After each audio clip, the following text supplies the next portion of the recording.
सब दुख दूर हो जाएगा इस वचन से। यहोवा का भय मानना बुद्धि का मूल है। बुद्धि और शिक्षा को मूर्ख लोग ही तुच्छ जानते हैं। दुष्ट सलाह से बचना। हे मेरे पुत्र, अपने पिता की शिक्षा पर कान लगा और अपनी माता की शिक्षा को ना तज, क्योंकि वे मानो तेरे सिर के लिए शोभायमान मुकुट और तेरे गले के लिए माला होगी। हे मेरे पुत्र, यदि पापी लोग तुझे फुसलाएं तो उनकी बात ना मानना।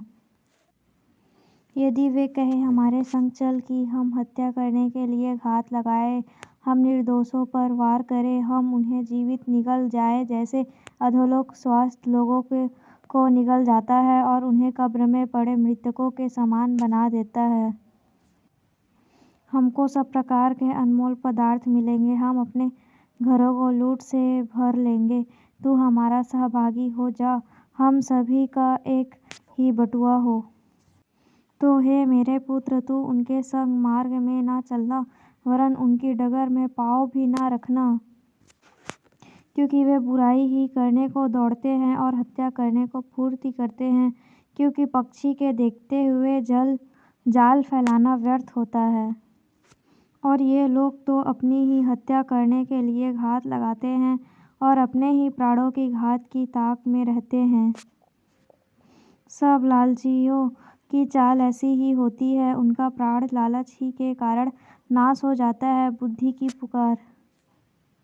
बुद्धि सड़क में ऊंचे स्वर से बोलती है और चौकों में प्रचार करती है।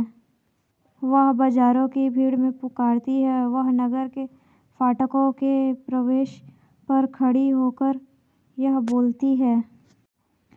हे मेरे पुत्र, मेरी शिक्षा को न भूलना, अपने हृदय में मेरी आज्ञाओं को रखे रहना, क्योंकि ऐसा करने से तेरी आयु बढ़ेगी और तू अधिक कुशल से रहेगा।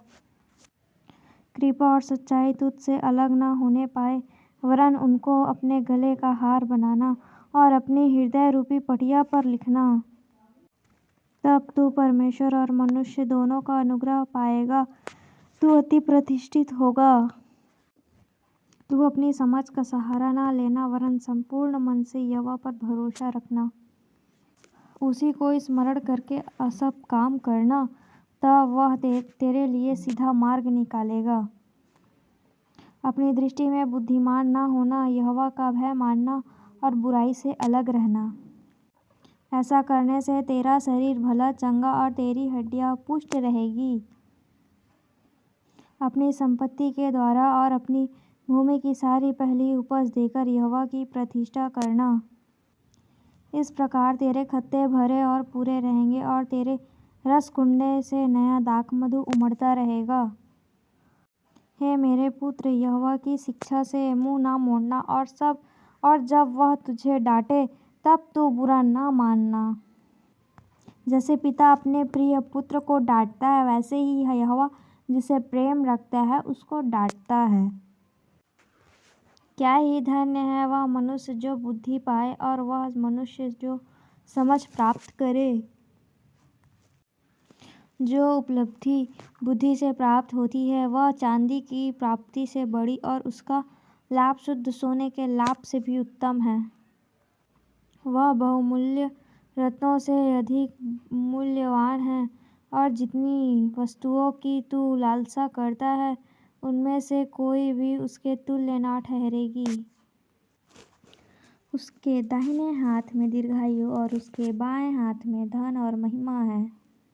उसके मार्ग आनंददायक है और उसके सब मार्ग कुशल के हैं। जो बुद्धि को ग्रहण कर लेते हैं उनके लिए वह जीवन का वृक्ष बनती है, और जो उसको पकड़े रहते हैं वह धन्य है। यहोवा ने पृथ्वी की नींव बुद्धि ही से डाली और स्वर्ग को समझ ही के द्वारा स्थिर किया।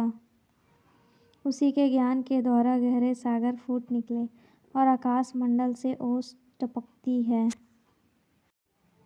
हे मेरे पुत्र, ये बातें तेरी ही दृष्टि की ओट न होने पाए, तू खरी बुद्धि और विवेक की रक्षा कर।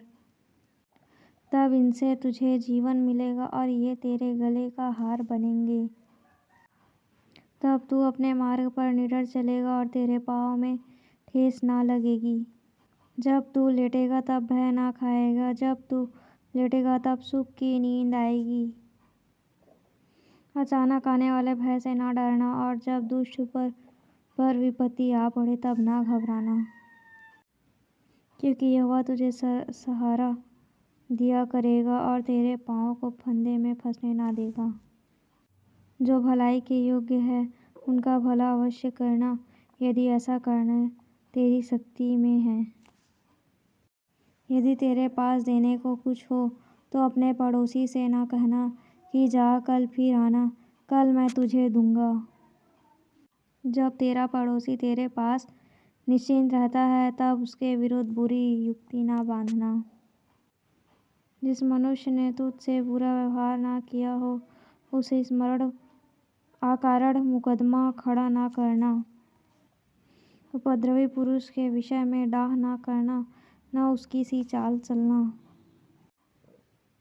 क्योंकि यहोवा कुटिल मनुष्य से घृणा करता है, परंतु वह अपना भेद सीधे लोगों पर प्रकट करता है। दुष्ट के घर पर यहोवा का श्राप और धर्मियों के वासस्थान पर उसकी आशीष होती है। ठट्ठा करने वालों को वह निश्चय ठट्ठा करता है, परंतु दीनों पर अनुग्रह करता है। बुद्धिमान महिमा को पाएंगे, परंतु मूर्खों की बढ़ती अपमान ही की होगी।